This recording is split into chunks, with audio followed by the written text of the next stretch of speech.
Many videos ago, we did a video on why gold has value. Uh, we need to do that again. This has got a lot more useful content now, and I think it's going to be a really important stepping stone. So in our last video, we talked about the supply schedule, the supply issuance, and then how the reward, the mechanism of that works. And obviously now we're going to talk about the store value function. And from our learning roadmap, we are now, for the first time, really touching on these main questions. Although we're not going to cover all of it today. We got to come back to this last one after we do some more context with the blockchain and how the network works. So these are the topics for today, and we're going to start right now with the first one: gold's path to money. And its path is basically a hundreds of thousands of years combination of these four items. And we're just going to walk through these four items one at a time, starting with our humans, our history with gold. We go back at least 20,000 years, possibly hundreds of thousands of years. And we know 20,000 because it's included in the oldest known writings. Gold was accessible to every part of the planet, even with Stone Age era tools, and this is due to the Big Bang and how the Earth was initially formed. And it also has a relatively low melting point, as well as many other unique characteristics that distinguish it from other elements, to include it will physically last in its natural form essentially forever. I mean, it's virtually indestructible. And starting a very long time ago, humans or gold obtained this special status with humanity. It was synonymous with wealth and power. So now to the blacksmith, which, long time ago, every village had some kind of expert craftsman, going way back in the Stone Age, and this morphed into what we'd eventually call blacksmiths. And they were not just about weapons, which I think is the common Hollywood perception, but everything: farm tools, stuff around the house, pots, pans, jewelry, and so on. And they had to keep and store their raw materials, their metals, and as we know, eventually they'd rent out their extra storage space to keep other people's metals safe, kind of a foreshadow of banking. And these village craftsmen, even before the advanced trading that came about in the Bronze Age, a long time ago, these individuals would travel and they would share knowledge. They had trade networks, relationships with traveling merchants, and so on. But the key takeaway here is they were essentially experts and knowledgeable on most of the known metals of the time. And this is going to include, for our purposes, the relative quantities of each metal to each other, as well as just the general market feelings about it, the market demand. So medium of exchange comes in. So humans, like all of nature, nature has division of labor. It has cooperation. It's how we survive. And for humans, it's how we advance society. Division, it's how we advance ourselves. But cooperation requires us to overcome several barriers. And in its earliest form, here we have two people. These are going to be close family members, or in a small family tribe. So on one side here, he wants firewood, and he is willing to part with some of his cattle, but there are no subunits to cattle. There's no way to create a part of this cattle that's equal to the value of how much firewood that he wants. And further, let's assume that Bill is willing to let go of his shelter, but it's not in the location that Frank wants. And then lastly, there's an issue with timing. So in this mock example, Frank is okay trading away his firewood, but the only thing he needs from Bill is this bow and arrow, but he doesn't need it until some point in the future. So this is called the coincidence of wants, and for a direct exchange to happen, Frank and Bill would always have to have two equitable items to trade, passable from one to another, and then with each of their need occurring at the same time. And although this is a significant problem, the initial solution is really easy. We do this still today. An IOU for close friends and family, for people that you can trust. This idea overcomes any aspect of this problem. It just occurs by the two of you mentally keeping track of who owes what. And we still do this today with our close friends and coffee tabs or bar tabs or who drove who where. But outside of family and the trusted circle, you start trading with distant towns or with people that you're not going to see very often. IOUs are not going to work. And back to this problem, this problem still exists. Which brings us to another solution. And then a long time ago, in our Stone Age communities, these items were universally valuable, and you could expect most people to have them, be familiar with them, so on. They were also divisible. They were easy to divide and transport, and they had enough value density that you didn't need to carry around 100 pounds of salt or something crazy like that. Just a little bit of salt or wheat could be traded for items that you need for daily items. And then most importantly, it solved the timing piece, because you could accept salt or wheat even if you didn't need it, because you knew at whatever future date you could then trade that salt again with someone else that had what you needed. So you used it as the middle of your exchange, and it's during this in between it would retain its value. So even with the larger network, each person could use these items as an intermediary to get what they want. And for large numbers of people, cooperation now through indirect exchange was way more efficient. So, but in the early age, our trade was still, and our exchange was still limited to small scales. As we start getting closer to the Bronze Age and into the Bronze Age, our productivity is going up and up and up. And there was just not enough salt or wheat to handle these larger transactions. These transactions taking place over longer distances and then in between longer periods of time. So we have these four ingredients together gave us the metals, mostly gold and silver, as our new intermediaries.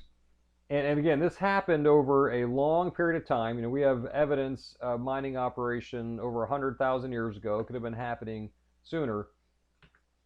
These were the new intermediaries that solved the coincidence of wants and can also handle large value transactions. But moreover, they worked because these monies, they also became their own market good. And with gold as the king of them. So the rest of this video, I think, is very important. These are the three reasons why gold has value. The practical solution, the scarcity, and the widely accepted is how this is accomplished. So starting with this, and we're just going to ignore these properties for now. We're going to look at the problem. So in order to get what you need, it takes a societal collective effort. We divide and conquer. We specialize and we trade. So Bill, he's a builder. He's going to specialize his skills to make homes. And then he trades with others and their skills to get what he needs.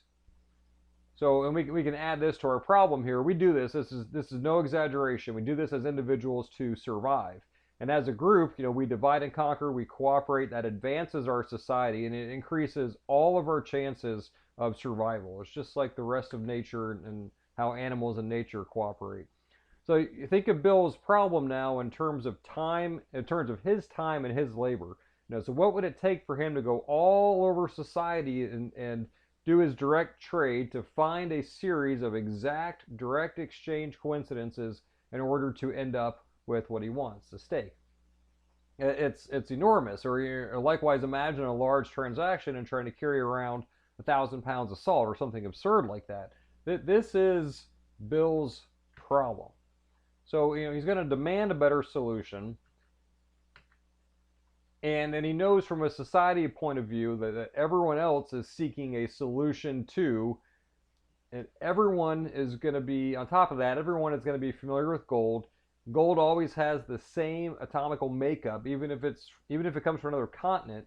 And gold is also something that's easy to verify. So everyone's looking here to save their time and save their effort. So for our next point,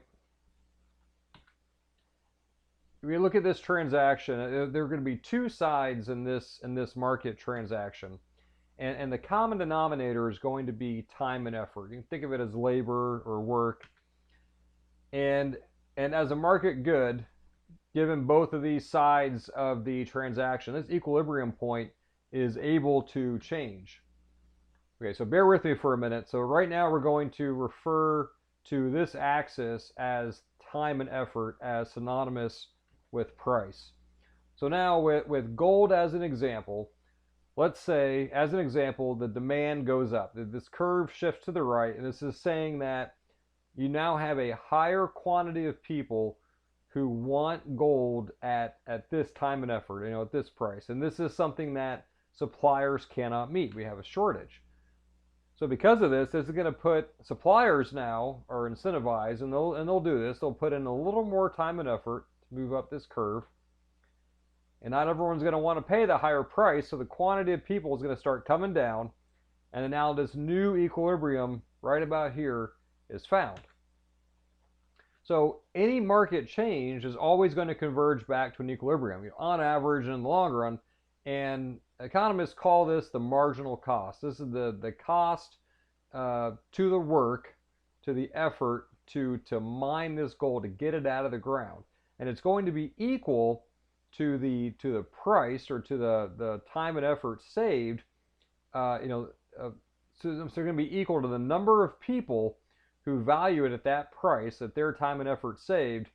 And it's going to be the same amount of time and effort.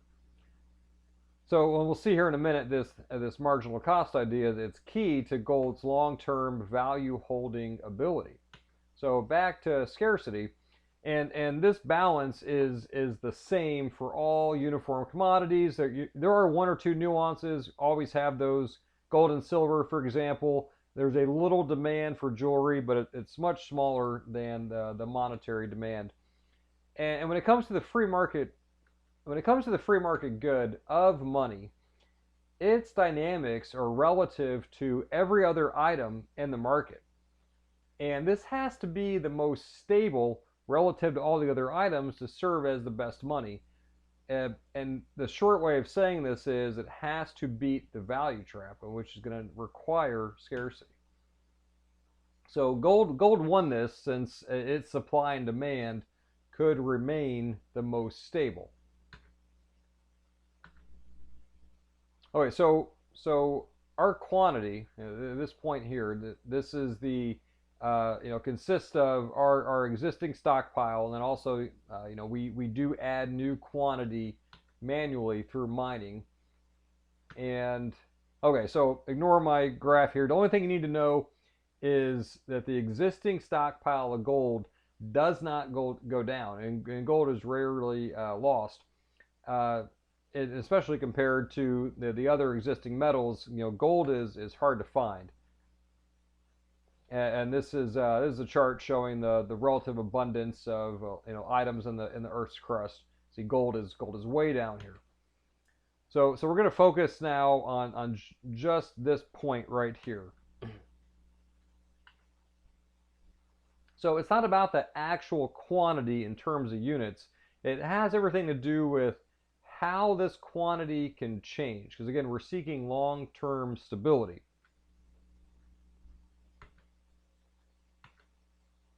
All right, so some slide adjustments. So if this pile of gold would never go anywhere, so this is a pile of gold, say, it's never going to go anywhere. It's indestructible. But for example, think about if you had a stockpile of apples, within a few weeks, you could have a major loss in your stockpile. So this stock can change.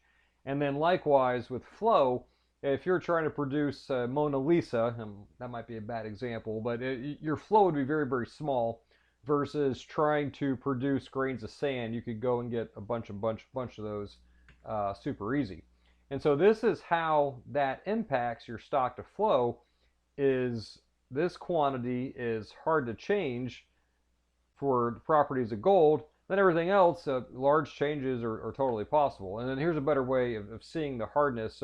So gold is, head and shoulders above any other metal. It has the highest stock to flow ratio. It is the hardest to change. And now back to again, scarcity and the value trap. So the economics we know are always going to be changing, and the value trap specifically is dealing with when demand goes up. So when demand goes up, we have more people, more quantity of people that want this item at this price. We have a supply shortage, which is going to put pressure on the suppliers to push up the price. And the stock and flow, they're kind of like springs and buffers in a sense. They're going to dictate how the market can respond to this pressure. So if you can easily go up this curve, make more of this item, it's easy to amp up the supply. That is exactly what suppliers are going to do, and they're going to do it very quickly. They're going to go right up, right up, and then we're going to end up somewhere in this area. We have lots of people. They're way overpaying prices, lots of irrational behavior. All in all, just very very turbulent, the opposite of stability. Versus you have a hard type of money like gold. This quantity here is not going anywhere. This quantity here is growing not only slowly but also very predictable. So this whole piece here is this is how you can think of gold's scarcity. It can only grow by a very small percent. And there's no shortcut for suppliers to move up this curve. So gold's properties greatly dampen all of the reactionary forces to the always changing market.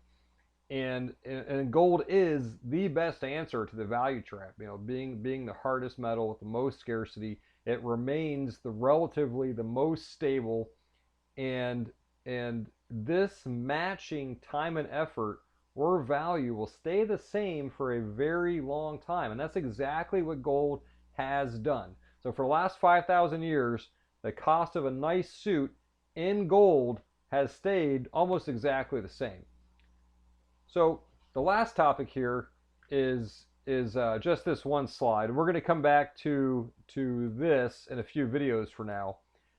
Miners accept Bitcoin as a reward because it has digital scarcity. It has a supply cap of 21 million.